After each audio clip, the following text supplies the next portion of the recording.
As we all know, last season got cut short.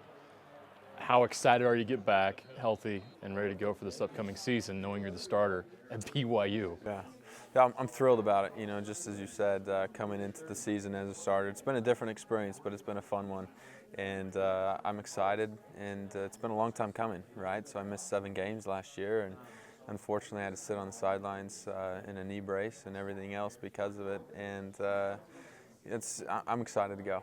You were performing so well.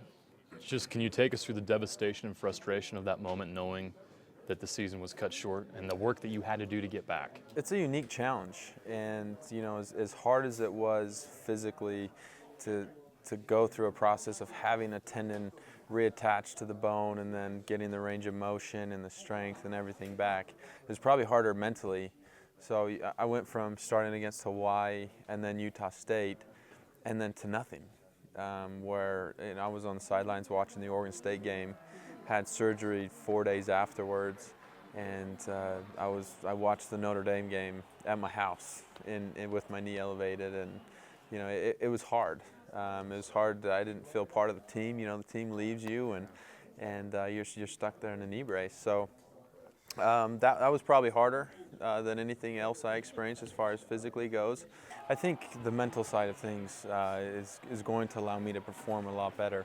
Coach and I has made it very clear, as well as Coach Mendenhall, Coach Beck, that they want me to slide. Coach and I, he said to me before spring ball even started, he's like, look, if you don't slide, I'm going to pull you out. And you know, I hope he was joking, but it's a serious matter, and I understand that, and I need to protect myself, and I'll do that. And I think that's one of those lessons that I've definitely learned as I went through that process. How have you dealt with that pressure of being a BYU starting quarterback? You know that's difficult. I'm sure you talked to other guys that have had that pressure. Yeah, it is unique. As you know, there's a lot of prestige that is involved with being a quarterback here at BYU. But it's one of those things that ever since I was a little kid, I was competing. I was playing sports, and so it's just another thing for me. And I do my best not to look into it, not to worry about it too much. But I know that if I put the work in, if I lift, if I go throw with my guys, if I'm throwing the ball every day, I know that preparation will succeed, and that I don't need to worry about those things. That everything on the field will take care of everything else. What does it mean to you to be able to place your name among guys like Steve Young and Jim McMahon and Ty Detmer and on and on and on of all these great quarterbacks? Yeah, it's an honor.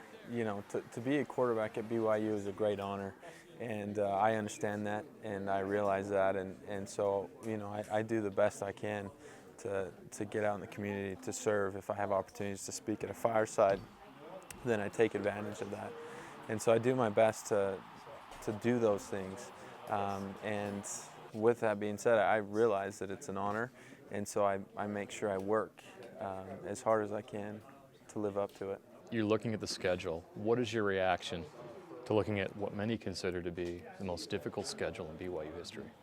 Opportunity. And, you know, I don't feel anxious or any anxiety about looking at the schedule because I know we have the talent to compete with every one of those teams on there. And so my mindset is opportunity.